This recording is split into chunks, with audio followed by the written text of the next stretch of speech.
Interesting article. Who is the richest female musician in the world is the debate. And it recently came out that artist Rihanna, has crossed that $1 billion mark. And I don't believe it's just because of her music, at least what this article is specifying, that it's beyond her music. She started Fenty Beauty line in 2017 to help women everywhere feel included.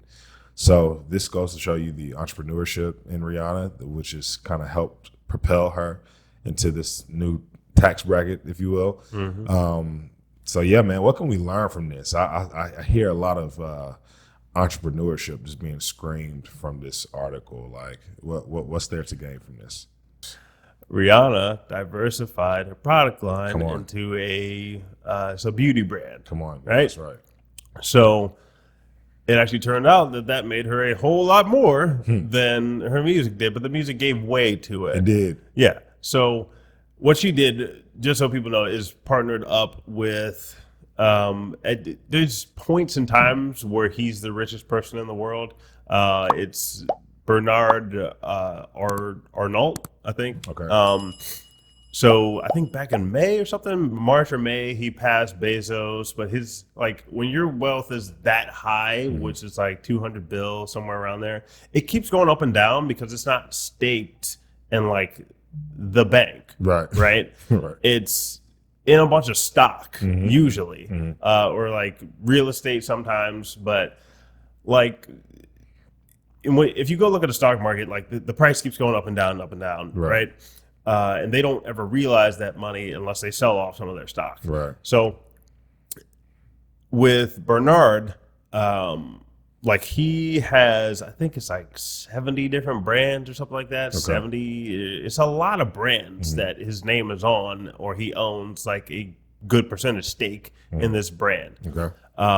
Like I think Gucci is one of them. Like there's a bunch of them. It's like luxury brands that he puts out, and some like non-luxury. I think Sephora was another one.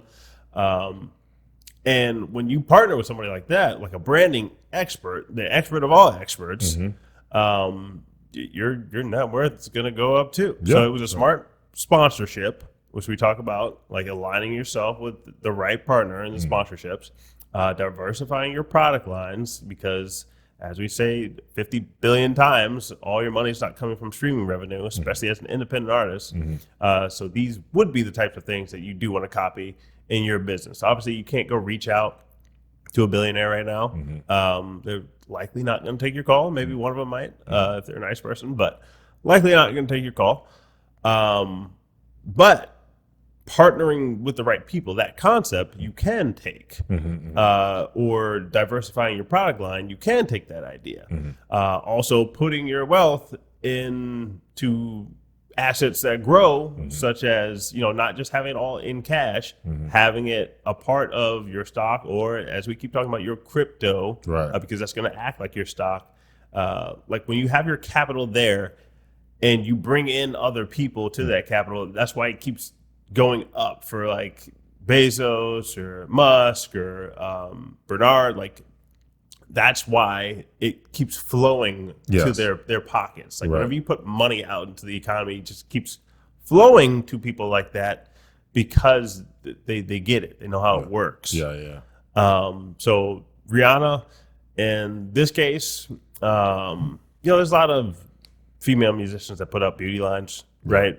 She just did it a better way with the right partner. Right?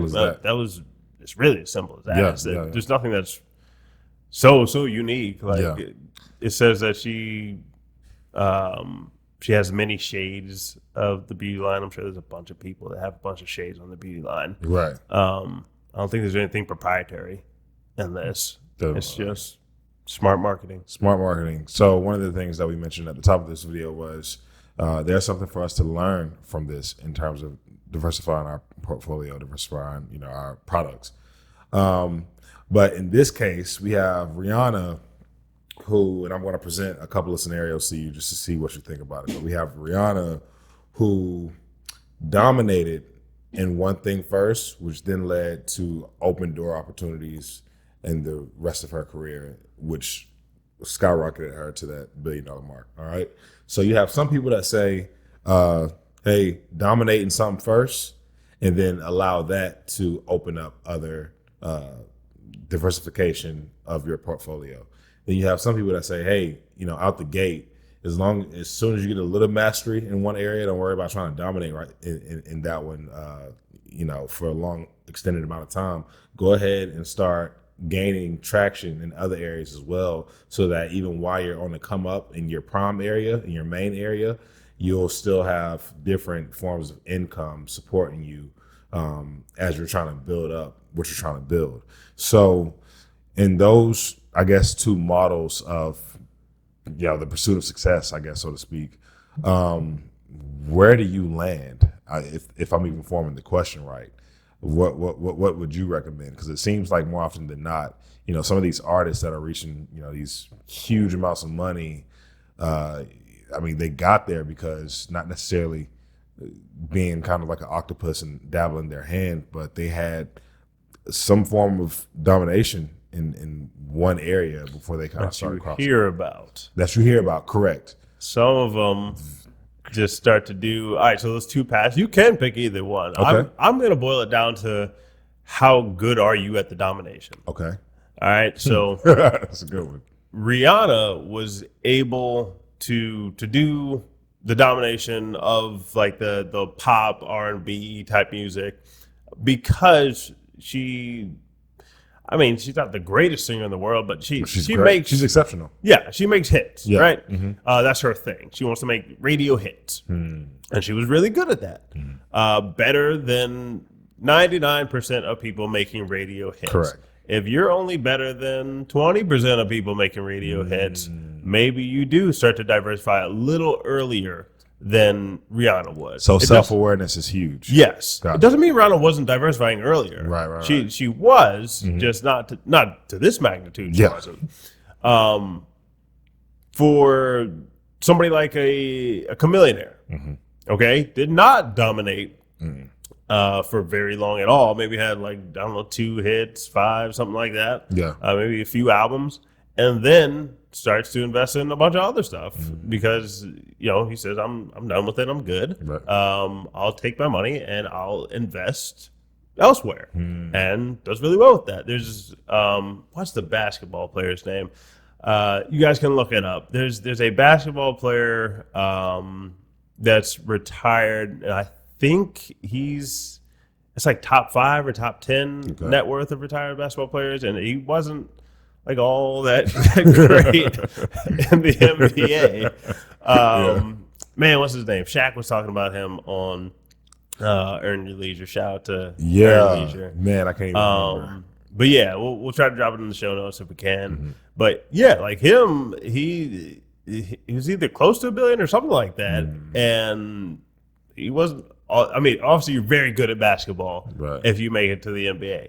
But are you like the top of the top? You don't have to be to take your capital and then multiply it elsewhere. Whereas a lot of the guys who do professional sports, they'll go broke after they do the professional sports, even though they were at the top of the top because of that self-awareness. Right. That's right. So it is a self-awareness thing, I think. Well, me personally, mine was just sole focus for at least, the past 7 years so it was just honing in, lining in. Obviously I didn't make as much as Rihanna yet, but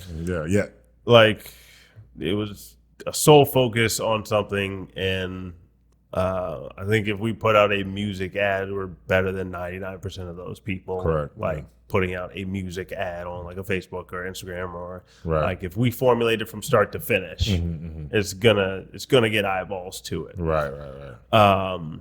And there's still, even for our level, when they say dominate something, that can be a niche too. I want people to realize that. Very true. So Rihanna's was a big market domination. You can dominate a niche and be very, very good at that niche, and the saying is a niche will make you rich, right? It's not just to get rich; it's just to show you that if you focus on a subset of people who really, really need to be served, then And like, there's not too much competition in that space, and you go do it way better than everybody else. Like, more and more people are going to notice you. Right. Like, you take a look at the SEO world. Look at like Neil Patel, right, or a Brian Dean. Like, there was this subject out there of how do I get traffic from Google. A couple of people just came along and did it really, really well, and they built themselves a brand. And if they wanted to, they could just sit on their butts now and not work and go do whatever they want. But this is what they want to do. That's right. Like, this is what I want to do right now. So and this is what Rihanna wanted to do. Yeah. So it's self-awareness. Yeah. That's what I'll boil it down to. There's no one set, like, you have to do it this way. Yeah. So good, man.